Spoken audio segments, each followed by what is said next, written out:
Al-yawma akmaltu lakum dinakum wa tamamtu alaikum ni'mati wa raditu lakumul Islam ad-dina. Agama ini telah sempurna. Antum mau putar ke mana pun sempurna. Yang bikin agama nggak sempurna ketika orang-orang bajukan agama dengan pakaian partai. Islam tidak sempurna ketika bernama Nahdlatul Ulama. Islam nggak sempurna ketika bernama Muhammadiyah. Islam tidak sempurna ketika bernama Persis dan lain sebagainya. Tapi Islam yang sempurna, inna dina indallahil Islam. Auzubillahi minasyaitonirrajim. Bismillahirrahmanirrahim. Assalamualaikum warahmatullahi wabarakatuh. Alhamdulillah. Alhamdulillahilladzi ja'ala kulla syai'in fi hadhihi dunya khairan lana lina'mala salihan litanawulil jannah min babi husnil khatimah. Wa innal hamdalillah nahmaduhu wa nasta'inuhu wa nastaghfiruh wa na'udzu billahi min sururi anfusina wa min sayyiati a'malina. May yahdihillah fala mudilla lahu wa may yudlil fala hadiyalah. Asyhadu an la ilaha illallah wahdahu la syarika lah wa asyhadu anna Muhammadan abduhu wa rasuluh. Ya ayyuhalladzina amanu taqullaha haqqa tuqatih wa la tamutunna illa wa antum muslimun. Ya ayyuhan nasu taqu rabbakumul ladzi khalaqakum min nafsin wahidah wa khalaqa minha zawjaha wa bassa minkum rijalan katsiran wa nisaa wattaqullaha alladzi tasaaluna bihi wal arham innallaha kana 'alaikum raqiba. Ya ayyuhalladzina amanu taqullaha wa qulu qawlan sadida yuslih lakum a'malakum wa yaghfir lakum dzunubakum wa may yuti'illaha wa rasulahu faqad faza fawzan 'azima. Amma ba'du fa inna ahsanul kalam kalamullah wa khairal huda huda Muhammadin sallallahu alaihi wasallam wa syarral umuri muhdatsatuha wa kullu muhdatsatin bid'ah wa kullu bid'atin dhalalah wa kullu dhalalatin finnar. Ma'asyiral muslimin wal muslimat, sidang majelis yang semoga Allah muliakan dunia dan akhirat. Alhamdulillah, izin Allah dan Allah mudahkan kita untuk bisa berkumpul kembali setelah setahun kita nggak ketemu. Yang mudah-mudahan Allah jadikan kumpul kita ini betul-betul kumpul yang memiliki makna, menjadi sebuah amal soleh yang kita bisa bertawasul di atasnya. Berharap Allah jadikan harinya akan datang lebih baik ketimbang hari ini insyaallah. Jamaah yang Allah muliakan, ya kita pernah mengalami ibadah di bulan Ramadan. Mungkin bahasannya terlalu jauh jedahnya antara Ramadan kemudian masuk Syawal, Dzulqa'dah, sebentar lagi Dzulhijjah. Ada suplemen Ramadan yang kalau boleh jujur kita simpulkan, Islam agama yang mengabarkan bahwa pada setiap ibadah yang dilakukan oleh pelakunya atau orang Islam yang melakukan ibadah pasti ada bekas ibadah dalam kehidupannya. Artinya tidaklah Allah perintahkan sebuah perintah kecuali maslahat buat orang yang mau melakukan perintah tersebut. Karena memang Allah perintahkan sebuah perintah merujuk pada apa yang Allah perintahkan dan Nabi contohkan. Maka setiap ibadah pasti memiliki misi di dalamnya. Orang yang beriman, orang yang Allah janjikan. Ya ayyuhalladzina amanu taqullaha wa aminu birasuli yu'tikum kiflain min rahmatih wa yaj'alakum nuran tamsuna bihi wa yaghfir lakum. Janji Allah, asal mereka betul-betul orang yang beriman dan mereka mau beramal soleh. Kemudian amal soleh yang landasannya iman itu membuat dia bertakwa dan dia beriman dengan yang Rasul bawa. Ada dua janji kemuliaan yang Allah janjikan. Allah berikan dua kemuliaan rahmat. Yang pertama, Allah jadikan ibadah sebagai penerang hidupnya. Yang kedua, Allah jadikan orang tersebut betul-betul diberikan ampunan. Dan kita tahu kalau sudah bicara puasa, kita bicara misi yang Rasul sampaikan, bahwa man shoma ramadanan imanan wa ihtisaban ghufira lahu ma taqaddama min dzambi. Orang yang berpuasa di bulan Ramadan, ketika dia berpuasa imannya stabil, ihtisab. Ihtisab di situ orang yang tahu makna Ramadan, tahu pahala Ramadan. Banyak kebaikan yang tidak ditemukan di bulan lain, cuma di Ramadan. Namanya muhtasib. Orangnya muhtasib, amalannya ihtisab. Man shoma ramadanan imanan wa ihtisaban ghufira lahu ma taqaddama min dzambi. Janji yang utama, Allah hapuskan dosanya yang telah lampau. Makanya banyak orang suka salah paham nih di sini. Dihapuskan dosa yang telah lampau, diterjemahkan Idul Fitri kembali suci katanya. Padahal ya Allah, tidak ada orang yang suci walaupun namanya suci, betul? Seperti tidak ada orang yang maksum walaupun namanya si maksum. Karena namanya manusia pasti berbuat salah. Terus apa yang dimaksud dihapuskan dosa yang telah lampau? Ya dosanya yang lalu. Bukan berarti di waktu yang akan datang dia tidak berdosa, tidak. Ibadah ini mengurangi dosanya. Makanya ulama lebih menerjemahkan kalau orang yang sudah dihapus dosa, dia orang yang layak masuk surga. Karena nggak mungkin surga dimasuki dengan dosa. Lawang sebuah dosa saja mengeluarkan Adam dan Hawa dari surga. Apalagi yang rutin bikin dosa, ngayal masuk surga, kan nggak mungkin. Makanya kita dihapusin dosa nih dengan puasa nih.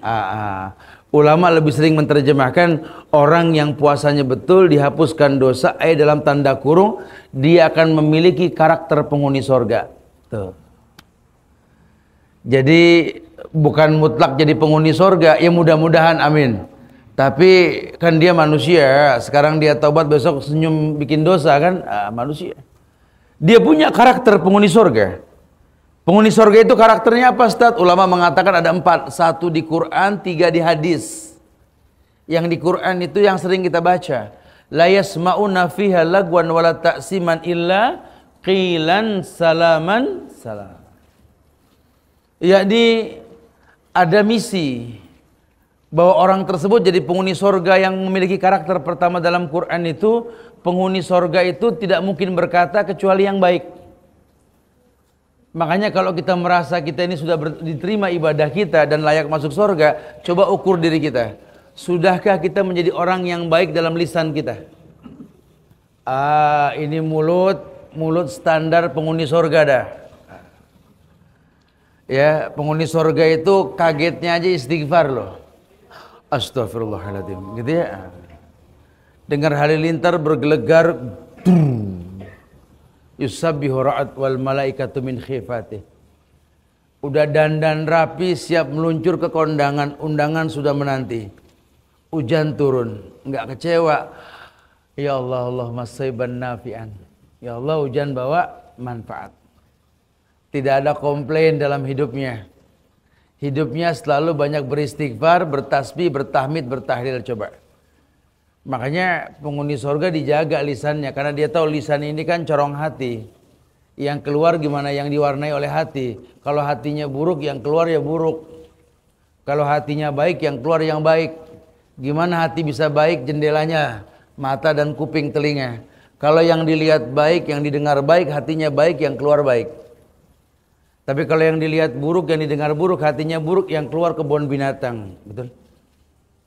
Ukurannya kita yang tahu dah. Kira-kira kita nih memiliki karakter tersebut enggak? Ucapan kita terjaga atau tidak? Kalau masih level kaget, masih bujuk buset. Ya. Ini mendingan istighfar dah, jangan ngaku dah kalau begitu ya. Atau mungkin enggak mendatangkan kebaikan karena Allah uji dia dengan ujian. Karakter yang kedua, penghuni surga itu qaribin. Punya karakter yang fleksibel dalam sosialisasi. Makanya orang kalau ngerti agama makin gampang akrab sama orang. Ini ada orang ngedalamin agama nggak bisa bergaul, aneh. Sampai temennya ngomong, saya sih mendingan dia yang dulu tat waktu belum ngaji, baik, gitu ya. Sekarang masya Allah tat, galaknya manusia, gitu ya. Nah, ini ada yang salah kalau udah begini. Penghuni surga qarib. Hidupnya bak perekat buat manusia. Fleksibel dalam bersosialisasi, dia mudah masuk ke semua kalangan. Iya, karena sifat agama yang dia berada di atasnya rahmatan lil. Antum mau bawa nih Islam ke kutub utara, geser ke kutub selatan, cocok. Karena Nabi kita rahmatan lil alamin. Jangankan kalangan manusia, jin aja nerima. Sementara kita tahu dah makhluk yang terbaik yang Allah ciptakan yang manusia. Makanya kalau ada orang beragama dengan yang Nabi contohkan nggak bisa akur sama manusia, maaf. Ini ada yang salah nih. Wallahu alam, ima syariat yang salah dia pahami atau cara mendapatkan ilmu. Uangnya dengan cara yang haram. Makanya kita orang laki nih khususnya nyari uang, tolong takutnya sama Allah dah. Pimpinan bisa kita bohongin, teman bisa cincai lah. Tapi kan Allah nggak buta.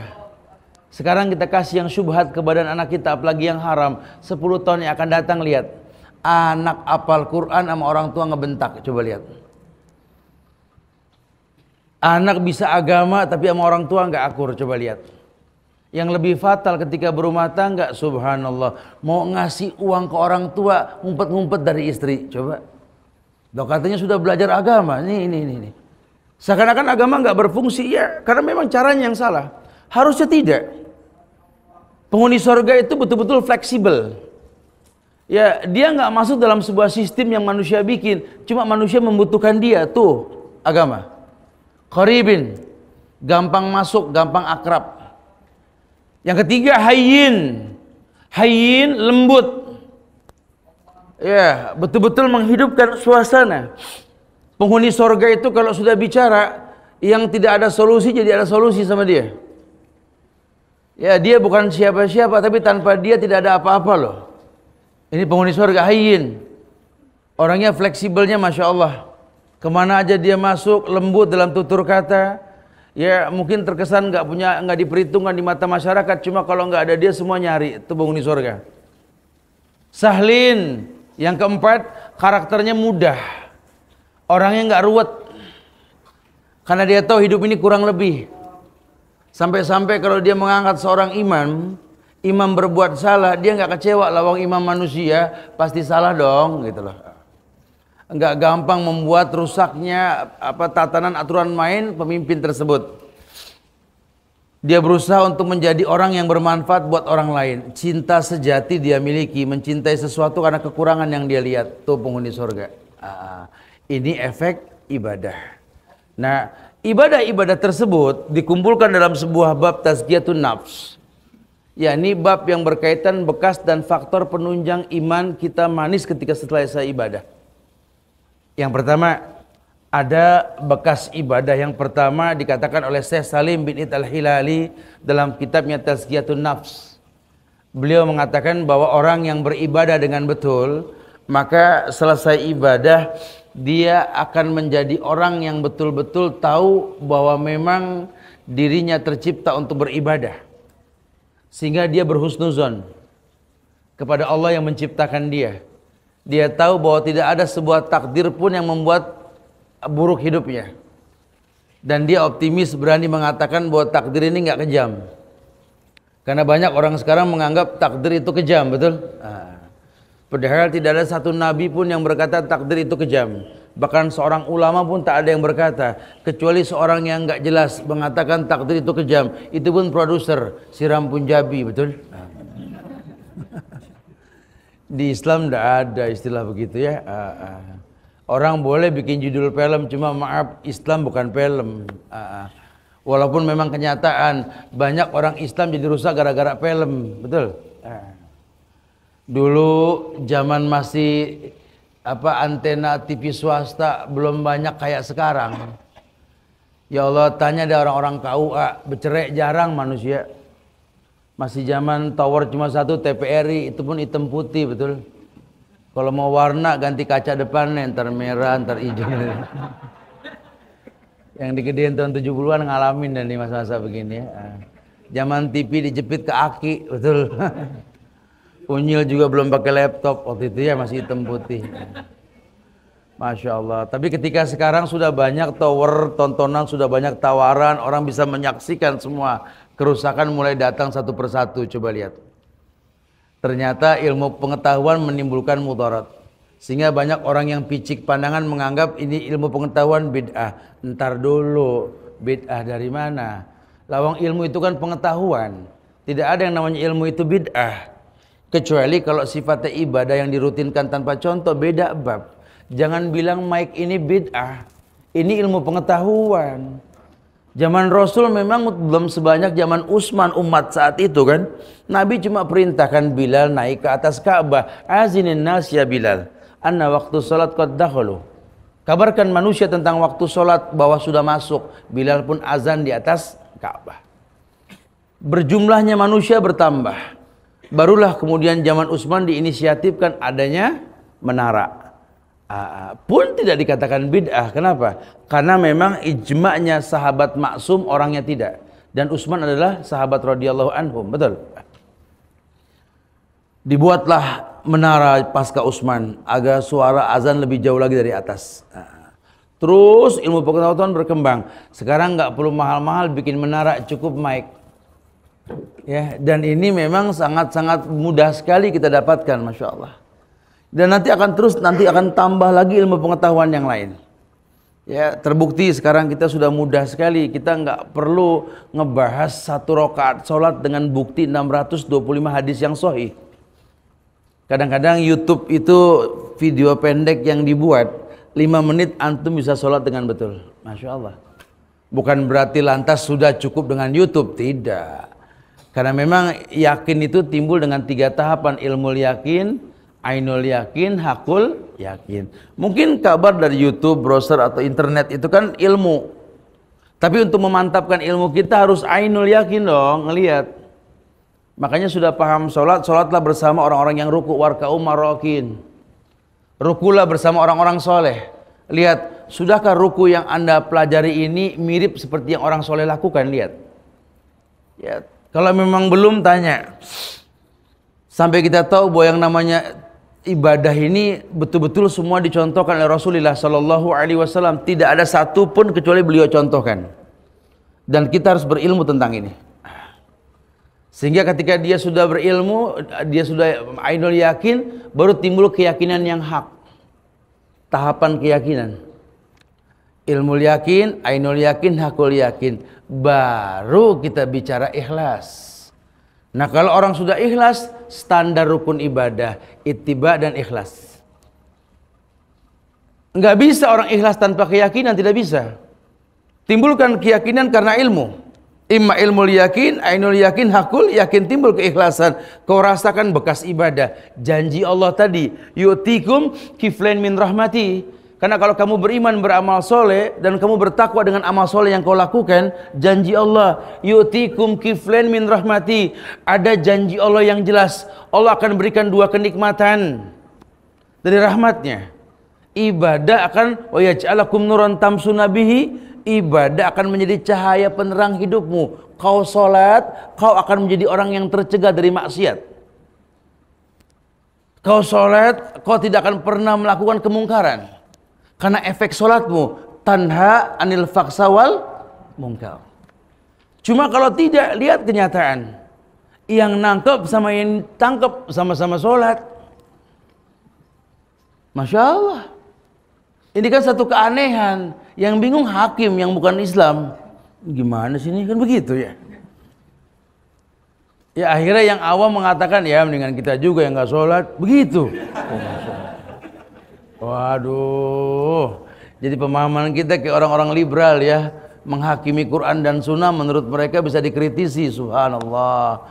Padahal bukan Quran hadis yang salah. Kitanya nggak bisa mengaplikasikannya.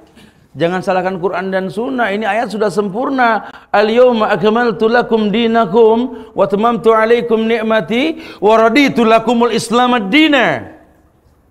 Agama ini telah sempurna. Antum mau putar ke mana pun sempurna. Yang bikin agama nggak sempurna ketika orang-orang bajukan agama dengan pakaian partai. Islam tidak sempurna ketika bernama Nahdlatul Ulama. Islam nggak sempurna ketika bernama Muhammadiyah. Islam tidak sempurna ketika bernama Persis dan lain sebagainya. Tapi Islam yang sempurna, inna dina indallahil Islam. Itu yang terjadi.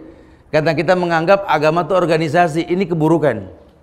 Sehingga nggak bisa menjadi hakim buat yang lain. Kenapa? Mengatasnamakan hizbi. Kullu hizbin bima ladaihi farihu. Karena ayat sudah mengatakan, kalau sudah namanya hizbi, kelompok, setiap kelompok yang dibanggakan ADART-nya, bukan dalil dari Quran dan sunnahnya. Ya, tapi kalau kita paham sedikit bahasa ulama, lihat. Ya Allah, ini Indonesia. Indonesia ini punya sejarah. Allah bikin Indonesia merdeka nih nggak main-main loh Pak Bu.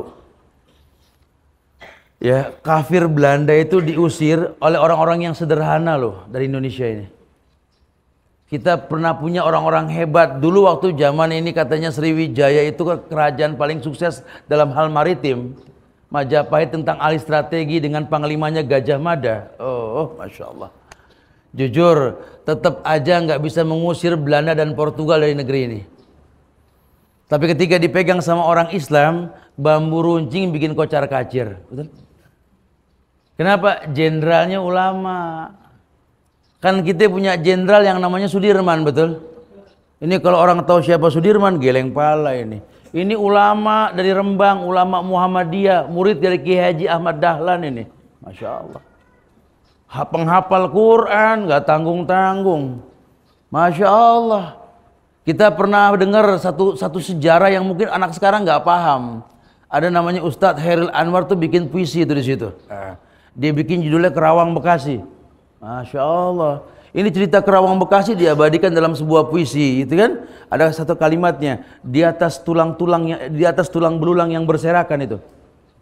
Kita pernah punya seorang jenderal yang sekarang jadi nama jalan di Bekasi itu. Kiai Haji Nur Ali. Murid dari Hadratus Syekh Hasim Asy'ari. Masya Allah. Ulama Betawi itu jenderal tuh, penghafal Quran. Masya Allah. Kita pernah punya ulama yang berani mempertahankan eksistensinya di hadapan orang yang mengatasnamakan keluarga Rasul. Ulama hitam dari Sudan yang bernama yakni Syekh Ahmad Surkati yang dikirim dari Sudan langsung untuk mengajarkan warga keturunan Arab di Indonesia. Cuma yang dia lihat ketika anak kecil dicium tangannya, dia protes, apa-apa nih. Tidak ada yang seperti ini. Kemudian dia dibuang dan diterima oleh orang-orang Indonesia untuk mengajar. Berdiri Ari Rsyad. Masya Allah. Ini ulama-ulama yang menggetarkan dunia. Dan kita pernah punya itu. Kita pernah punya Tuanku Imam Bonjol yang betul-betul meletupkan perang Padri di Padang sana. Dibuang sama Belanda ke Manado. Dia bikin kampung Bonjol. Emang mutiara tetap berkilau walau dalam lumpur. Masya Allah. Tidak berubah. Mereka nggak pernah meributkan tentang status keberadaan perjuangan mereka dari mana, tidak.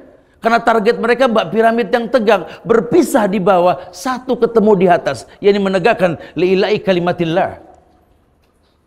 Kita nggak punya lagi jenderal yang hafal Quran loh. Tapi sekarang sudah mulai banyak jenderal yang tertarik sama Quran gitu. Makanya ketika banyak sekali keanehan yang dipertontonkan oleh segelintir orang yang ketakutan ketika dakwah tauhid masuk ke beberapa daerah, ini para jenderal geleng pala, mulai kebuka nih aslinya, begitu. Ya, lawang artis tidak pakai pakaian yang senonoh datang ke negeri kita nggak ada permasalahan. Ulama datang ke sebuah tempat pengen menegakkan tauhid, semua kebakaran janggut. Subhanallah. Ini kan muskilah. Ada apa di balik ini semua? Subhanallah, ternyata memang ada misi untuk pembodohan masyarakat di negeri kita. Karena konsekuensinya, kalau dakwah ini sudah merata, manusia beriman dan beramal soleh, kan terkena janji Allah dalam Quran. Wa'adallahu alladhina amanu minkum wa amilus solihat la yastakhlifannahum fil ard. Wa'adallah, janji Allah. Allah berjanji buat orang yang beriman beramal soleh. La yastakhlifannahum fil ard. Allah akan berikan kekuasaan dia di muka bumi. Bumi ini sudah mudah, pun Allah izinkan kita berkuasa lebih mudah lagi. Antum kalau nggak percaya kebet datu Quran yang sering kita baca sebelum tidur, surat Al-Muluk ayat 15 tuh. Nah, kan kita orang Islam ada ritual sebelum tidur, betul? Nah, biasanya sunnah tuh kita kalau mau tidur wudhu dulu. Ya, kalau emang udah ngantuk betul boleh witir sebelum tidur, asal udah ngantuk. Ya kan kadang-kadang kita juga salah juga. Habis Ba'diyah Isya witir dah, enak dah tinggal nonton. Begitu katanya. Justru witir itu sebelum tidur, bukan beres semua. Itu witir Abu Bakar, takut nggak kebangun, suruh witir. Habis witir kita suruh baca mu'awizatain, tukul huwallah dulu 3 kali, al-falak 3 kali, anas 3 kali. Tiup. Sunnah, basuh ke seluruh tubuh kita tuh. Sebanyak 3 kali itu sunnah. Ya, posisi di kasur tuh kita begitu tuh. Ya. Baru kemudian Nabi pernah ajarkan anak-anaknya Fatimah untuk bisa menjauhkan kesyirikan, suruh baca kuliah 4 kali. Baca tuh, Masya Allah. Nah, setelah kita baca semua, baru sebelum tidur disunahkan kita baca Al-Muluk dan As-Sajadah. Al-Muluk tuh Tabarakalladzi biyadil muluk. Kalau As-Sajadah alif lam mim tanzil tuh. Masing-masing 30 ayat. Kapan tidurnya, Tat? Aneh selembar aja 2 jam, Tat. Ini habis Al-Muluk sama As-Sajadah tahrim. As-salatu khairum minan naum. Kapan tidur ya? Makanya sering baca jadi apal ya. Saya nggak bahas lah itu. Yang saya bahas tuh ayat 15 ya tuh Al-Muluk. Ini janji Allah nih buat kita yakin agama ini udah bikin dunia ini mudah buat manusia. Huwallazi ja'ala lakumul arda dhalulan famsu fi manakibiha wa kulu min rizqi. Tuh ayat tuh. Huwallazi ja'ala lakumul arda dhalulan famsu fi manakibiha. Dialah Allah yang menjadikan bumi ini dzalul. Dzalul mudah. Bumi yang dimaksud tuh paket. Darat, laut, udara. Ya. Nggak usah pakai api, ntar alpatar lagi namanya ya. Jadi darat, laut, udara aja udah, nggak usah pakai api, 4 unsur. Tapi yang pasti ini darat, laut, udara gitu. Paket tuh di bawah langit satu dah. Itu bumi buat manusia tuh mudah. Makhluk lain nggak ada yang segampang manusia. Di darat manusia bisa jalan, bisa lompat, bisa dingkring, bisa lari. Masya Allah. Binatang bisa berjalan di darat, cuma kan nggak ada kebok dingkring, betul ya? Atau burung berlari seperti manusia, nggak ada gitu ya. Dan lain sebagainya gitu ya. Atau mungkin ketika manusia berenang di air seperti ikan. Tentu ikan tidak bisa berjalan seperti manusia, betul? Manusia bisa terbang bak burung dengan pesawat. Burung nggak bisa jalan seperti manusia. Manusia menguasai semuanya loh. Ini bumi sudah mudah buat manusia. Tidak ada alasan bumi sulit buat manusia. Nggak goncang orang berdiri di atas muka bumi ini. Bayangkan baiknya bumi ini. Cuma manusia yang ngasih makan burung dara, ada sisa 1 biji. Lupa dia kasih, burung keburu terbang, disesepin di tanah, diuruk. Selang seminggu numbuh pohon. 2 bulan setengah jadi pohon jagung siap panen loh. 1 jagung isi ratusan loh. 1 biji dibalikin 100 sama Allah. Coba. Kurang apa nih bumi? Makanya aneh kalau sampai manusia bingung. Tiap hari melongo, tiap pagi depan rumah teman telok pinggang. Ya Allah, kerja apa ya? Kerja apa ya? Ente taruh biji 1 keluar 100, kerja apa gitu loh. Ini kan harga diri laki-laki itu kerja. Jangan bilang kerja apa, masa bingung. Lawang biji kamu lempar nunggu 100 biji kok bingung. Kan ini aneh sekali. Seakan-akan panik dunia ini mengintimidasi dia. Padahal dunia dipersilahkan sama Allah. Famsu fi manakibiha. Kalimatnya famsu bukan wamsu. Famsu. Maka percepatlah jalanmu di muka bumi. Mumpung masih bisa jalan, jalan gitu loh. Mumpung ada waktu, kerjain. Jangan tunda-tunda berbuat baik. Inilah perkataan pemuda zaman Rasul, sahabat Abdullah bin Umar yang mengatakan, "Idza amsayta fala tantazir as-sabah wa idza asbahta fala tantazir al-masa." Anak muda zaman Rasul tuh. Kalau kau bertemu sore, jangan kau tunggu pagi untuk berbuat baik. Pun di pagi hari, jangan kau tunggu sore untuk berbuat baik. Fastabiqul khairat. Jadi masih bisa berjalan, jalan deh. Jangan lelet, entar ada waktunya kita didorong, betul? Ya kadang-kadang kita suka kebalik sih. Kemarin kan Ramadan pada terawih tuh, alhamdulillah. Apa udah pada mulai demen dapat imam baca panjang. Dulu kan pada nggak demen, kapok. Nah ya, kalau sekarang udah alhamdulillah rata-rata imam bagus bacaannya sekarang. Alhamdulillah. Cuma sifat iri masih ada, nggak hilang. Anak muda kebagian imam baca panjang, lihat yang depan kayak kakek pada duduk santai dengerin imam. Enak amat duduk gitu loh. Sabar, kita juga ngalamin gitu kan ya. Jadi ketika kita mampu diri ngiri sama yang duduk tuh kita tuh ya, padahal justru yang mulia itu orang yang masih bisa berdiri kan. Apa kata Rasul, orang yang sholatnya diri kan sempurna, yang duduk setengah pahalanya, betul? Cuma manusia. Dia kerja banting tulang, berangkat pagi, pulang sore, istirahat siang, lihat orang pada rebahan. Enak banget, gak ada yang gawe, rebah semua. Enggak enak dia juga begitu. Enakan kita masih bisa berkarya kan? Jadi coba berhusnuzon. Kan bahasa Allah itu famsu fi manakibiha wa kulu min rizki.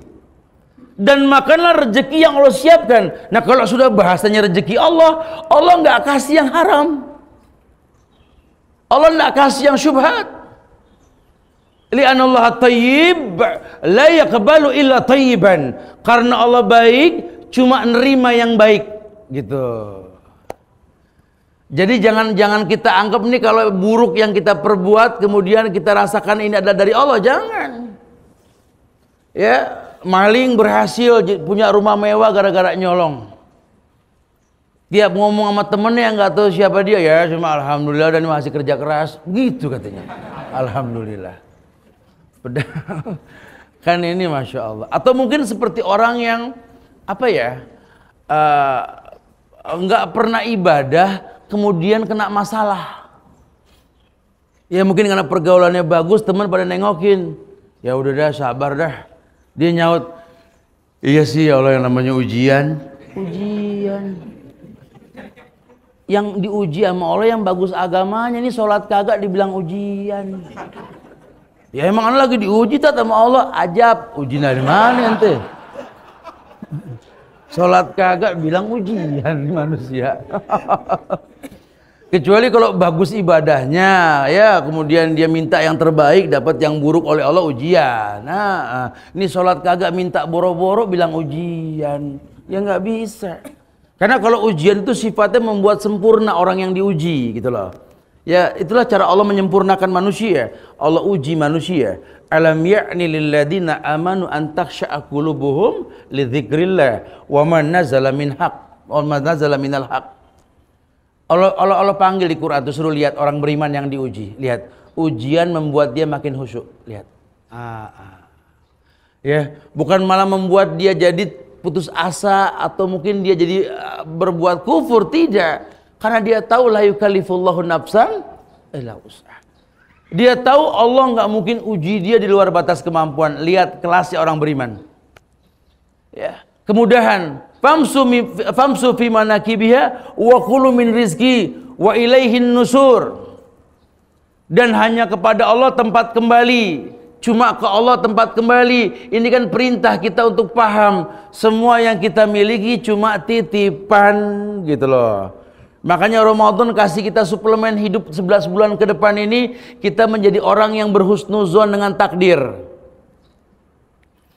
Kalau kemarin yang nyuruh kita kerja, tetap kerja, nggak libur. Tapi kerja saat itu tidak boleh sarapan pagi dan makan siang, oh demo kita. Udah kacau, bakal kacau deh perusahaan itu. Bakal rame di media massa, ada sebuah perusahaan yang menyuruh pegawainya tetap masuk dan dilarang sarapan pagi dan makan siang, begitu ya? Tapi karena Allah yang nyuruh, masya Allah, berasa kemarin puasa Ramadan kita kan, kita nggak makan pagi, kita nggak makan siang, nggak ada masalah. Ya kan ditarik sahur, tetap sahur kalau bahasa Nabi nggak ngenyangin.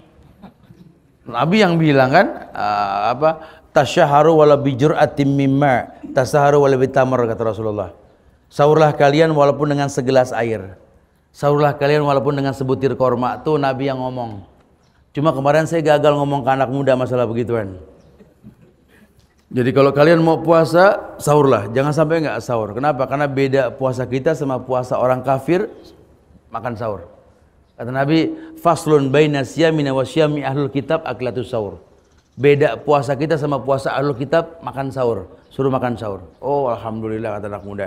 Nah makan sahur yang Nabi ajarkan, sahurlah kalian walaupun dengan segelas air. Sahurlah kalian walaupun dengan sebutir korma. Ada yang nyaut, mati dong Ustaz, begitu kata dia bilang. karena nggak paham. Ya, padahal Nabi nggak mungkin zolim. Setelah kemari baru paham, ada ahlinya mencoba memeriksa apa sih yang dimaksud dengan sebutir korma segelas air. Ternyata betul ya, sebutir korma ajwa khususnya itu ya, itu kalau dilihat vitamin di dalamnya itu serat dan vitaminnya itu menyerupai satu piring nasi loh, dengan lauk yang sempurna. Masya Allah. Segelas air itu betul-betul cukup adonan suplemen antara kurma dengan air, pengolahannya gampang. Jadi ini lambung nggak banyak kerja, cuma gizinya cukup. Nah kita kan nggak paham, kita menganggap justru sahur makan yang banyak, minum yang cukup. Kalau nggak mau, lapar sama haus. Kalau masalah lapar sama haus mah itu bukan masalah makan atau minum. Anda makan yang banyak, minum yang banyak, tetap aja pagi juga haus, betul nggak? Bukan begitu bahasa agama. Kok bisa Ustaz ya? Karena memang beragama kita nggak betul. Kita beragama langsung lengkap, langsung bicara cara beribadah tanpa mengenal kepada siapa kita beribadah dan siapa yang mencontohkan ibadah. Jadi agama nggak mengena. Ya, kelihatannya Islam tapi menakutkan gitu loh. Karena kalau kita baca sejarah para sahabat, kan sahabat mengatakan dulu Yahudi, Nasrani melihat kami para sahabat bisa masuk Islam. Hikayat mengatakan jalannya sahabat bisa bikin orang kafir masuk Islam. Cara berpakaiannya sahabat dan sahabiahnya Rasulullah SAW itu bisa bikin orang kafir masuk Islam. Cara makan, cara minum, cara memutuskan sebuah hukum, banyak orang masuk Islam cuma gara-gara ngelihat tingkah sahabat. Lihat hasil aplikasi dari ilmu yang benar. Tapi lihat sekarang, betapa banyak orang a priori dengan Islam. Kenapa? Karena melihat tingkah laku orang Islamnya. Loh kok bisa Ustaz? Iya.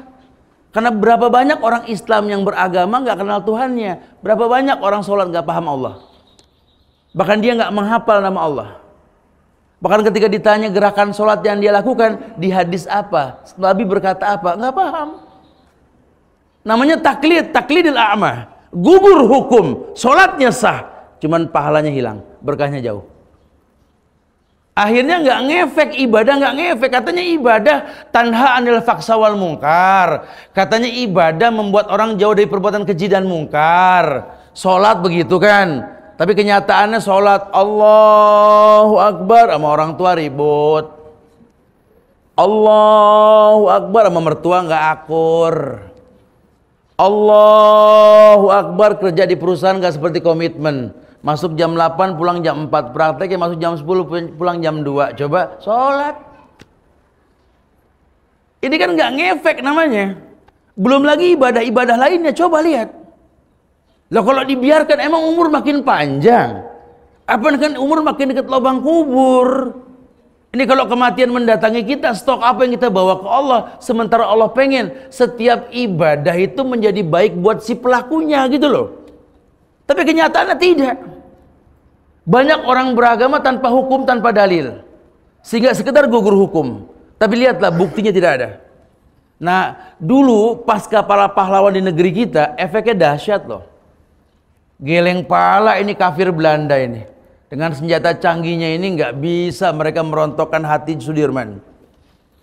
Mereka nggak bisa menghancurkan itu Bekasi loh. Bahkan betul-betul responnya dahsyat. Cuma Kiai Haji Nur Ali yang berani menghapus ujung malang menjadi ujung harapan itu. Masya Allah. Diganti nama-nama yang buruk. Karena sifat ulama seperti itu. Coba lihat. Enggak ditemukan lagi seperti itu. Orang yang berani membawa sebuah karakter hukum dengan sejuta resiko. Padahal kalau sampai betul setiap orang beriman dan beramal soleh, ya Allah. Janji Allah tuh, surat An-Nur tuh. Walau anna ahlal qura amanu wattaqau la fatahna alaihim barakatim minas sama'i wal ard. Walau anna ahlal qura amanu wattaqau, kalau seandainya seluruh masyarakat di atas muka bumi, di negeri-negeri di muka bumi ini beriman bertakwa, la fatahna alaihim barakatim minas sama'i wal ard. Allah bukakan berkah dari langit dan bumi. Lah sekarang keberkahan mau dibuka gimana? Lawang orang nggak beriman dan nggak beramal soleh. Ada yang beramal soleh dia nggak beriman. Ada yang dia beriman tapi nggak beramal soleh, banyak modelnya. Makanya keberkahan nggak datang. Padahal ini bumi, masya Allah, suburnya tadi. Biji satu dilempar, nunggu satu pohon, bijinya pun keluar semua. Satu butir padi gabah ditanam, tumbuh satu pohon padi dengan 7 cabang, tiap cabang 100. Masya Allah. Ini negeri super suburnya, Masya Allah.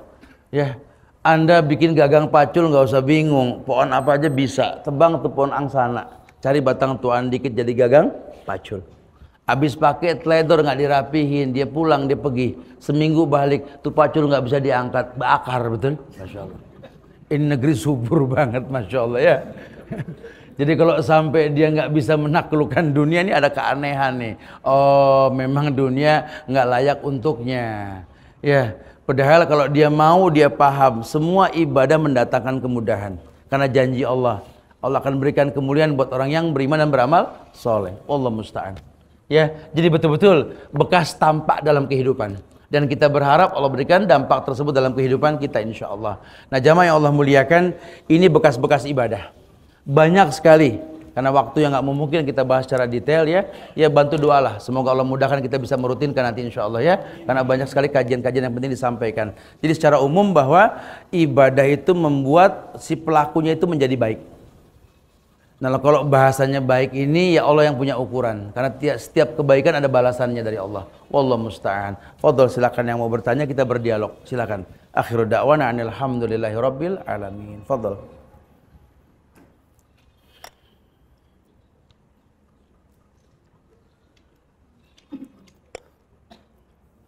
Fadhal, mungkin ada yang mau ditanyakan yang saya sampaikan?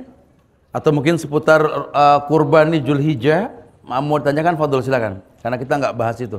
Fadhal, silakan.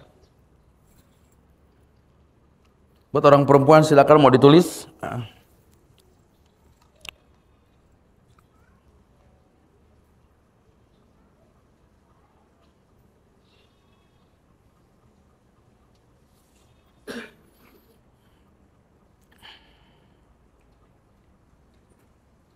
Fadhal, ada? Naam, antum, fadhal. Iya. Naam. Oh, Masya Allah. Iya, ini kenyataan tapi nggak ditanya ya. Ustaz, memang ada ayat yang mengatakan qad aflahal mu'minun alladzina hum fi sholatihim khasyiyun. Telah beruntung orang beriman. Kenapa dia dikatakan beruntung? Alladzina hum fi sholatihim khasyiyun. Karena dia khusyuk dalam sholatnya.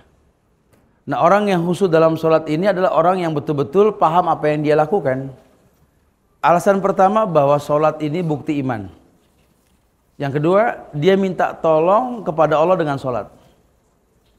Maka kalau orang yang beriman dan berilmu, ketika dia tahu dia minta tolong, dia akan fokuskan teknik minta tolongnya ini. Dia meminta sesuatu ke Allah, mungkin dia akan rapikan sholatnya. Nggak usah ke Allah. Kadang-kadang kita urusan minjem duit sama orang aja. Ada ibu-ibu dandan sampai pakai bedak. Anaknya nanya, mau kemana mak? Mau minjem. Oh Masya Allah gitu ya. Sampai dandan. Kenapa urusan sama Allah kita nggak pernah rapi? Gitu. Padahal itu basicnya. Kemudian kehusuan itu kan datang karena ujian. Nah buat orang yang merasa diuji, Allah perintahkan wasta'inu bisobri wassalah. Ujian membuat dia sabar. Ketika dia sabar, dia sholat. Ternyata sabarlah yang menyempurnakan sholat. Bukan sholat yang bikin orang sabar. Kita kan pahamnya sekarang sholat bikin orang sabar. Padahal jujur banyak orang yang sholat nggak sabar karena imamnya panjang. Sebenarnya yang betul dengan sabar kita bisa maksimalkan sholat. Itu sebab kehusyuan. Kemudian yang lainnya, orang tersebut memang berilmu tentang yang dia lakukan. Ya jangankan sholat, kita nonton film berseri aja kalau tahu yang kemarin kita ikutin, sekarang konsentrasi betul. Anak berisik diam gitu ya. Orang to be continue kan gitu. Ya bicara sholat juga sama, ada dialog Allahu Akbar. Kelihatannya Allahu Akbar kan dia paham bahasa Arab. Allah Akbar ana shaghir. Allah besar aku kecil. Kecil dia di hadapan Allah betul-betul. Alhamdulillahi rabbil alamin. Tahmid dikedepankan, segala puji milik Allah. Betul Allah gaib. Kita nggak pernah ngelihat, cuma rasa nikmatnya terasa. Maka segala puji milik Allah Rabb alam ini. Aku cuma bagian alam yang kecil. Bak kayu kering yang terombang ambing di atas badai yang besar. Masya Allah, terus Terus. Sampai kepada waladhdallin. Amin. Iqra' ma tayassara minal Qur'an. Baca yang paling gampang. Yang paling gampang buat dia apa? Itu yang dia baca. Sehingga ada orang yang jatuh cinta dengan qul huwallah, kata Nabi, dakhaltal jannah ma'aha. Kau masuk surga bersamanya. Masya Allah. Subhanallah. Jadi betul-betul dia paham yang dia lakukan gitu ya. Assalamualaikum Pak Ustaz.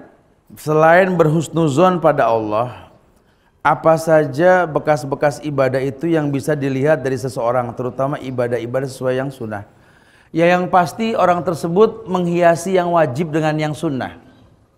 Itu bekas ibadah. Karena dia tahu kalau standar yang wajib mah biasa. Orang sholat 5 waktu, nothing special. Nggak ada yang spesial, itu mah biasa. Walaupun jujur ya, kita hidup di zaman di mana kita berbuat sesuatu yang wajib dianggap luar biasa. Itu kita sekarang. Orang sekarang lihat anak muda sholat, heran. Udah sih Masya Allah Tat, jarang anak muda kayak dia Tat. Masya Allah, kenapa? Sholatnya 5 waktu Tat. Sama. Saya juga 5 waktu. Ada yang 6, kan enggak. Kan ada yang 4, ya enggak gitu ya. Jadi heran. Ada lebih fatal lagi mengekspresikan rasa salut sama orang yang bisa lebih gitu loh. Ada gue anak muda mau berangkat haji, geleng pala Ustaz. Ya Allah Ustaz, saya mah terzolimi banget Ustaz sama keluarga. Kenapa? Saya usia belum seberapa, cuma ada rezeki saya haji. Keluarga pada bilang, wih gile haji, gile. Mau haji dibilang gile, Masya Allah. Tuh kita hidup di zaman yang seperti itu tuh sekarang tuh ya. Nah kalau buat orang berilmu nggak ngaruh perkataan orang, karena dia tahu apa yang mendatangkan cintanya Allah itu ketika dia bisa menghiasi yang wajib dengan yang sunnah.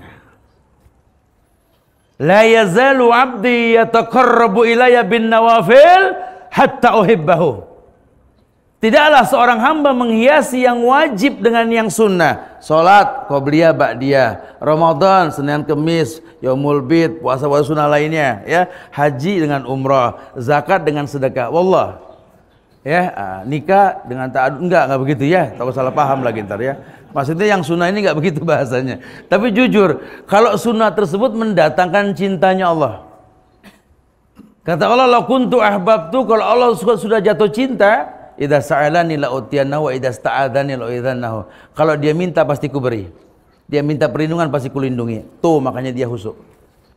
Dia berbuat banyak kebaikan. Makanya efek dari ibadah tersebut menghiasi ibadah dengan yang sunnah. Dan banyak lainnya. Karena nggak memungkinkan. Masih ada 14 lagi yang kita belum bahas. Sebenarnya panjang sekali itu bahasannya. Saya pengen ngebahas. Cuma selesai asar nggak apa-apa. Assalamualaikum Ustaz. Ana suka keluar seperti angin. Maksudnya apa nih? Dia punya ilmu pedut bayu kali. Tidak tahu angin atau bukan Ustaz. Dia juga nggak tahu. Ya berarti bukan angin. Ya.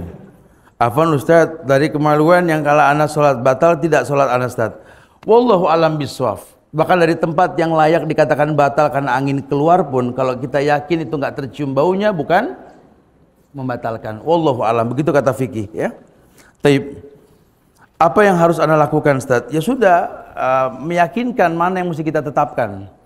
Jangan sampai timbul was-was. Kalau kita yakin batal wudu. Tapi kalau begitu lagi jangan sampai wudu-wudu mulu, was-was namanya ya. Taib, khalas. Ya. Her, insyaallah mudah-mudahan manfaat yang disampaikan buat anak pribadi ya. Wallahu musta'an. Ini buat yang tanya 3 pertanyaan nih. Ya, ada 3 hadiah nanti nih. Ada 3 gantungan kunci nih. Insyaallah manfaat. Allahu a'lam bishawab. 2 buat perempuan ya, 2 buat yang laki. Fadhil. Insyaallah manfaat. Gantungan lu habis sudah. Fadhil. Bercanda Fadhil. Belum. Ya.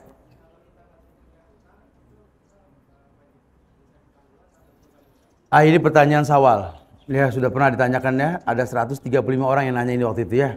Ustaz, kalau ana enggak melakukan puasa di bulan Ramadan dan masuk bulan Syawal, betul? Ya.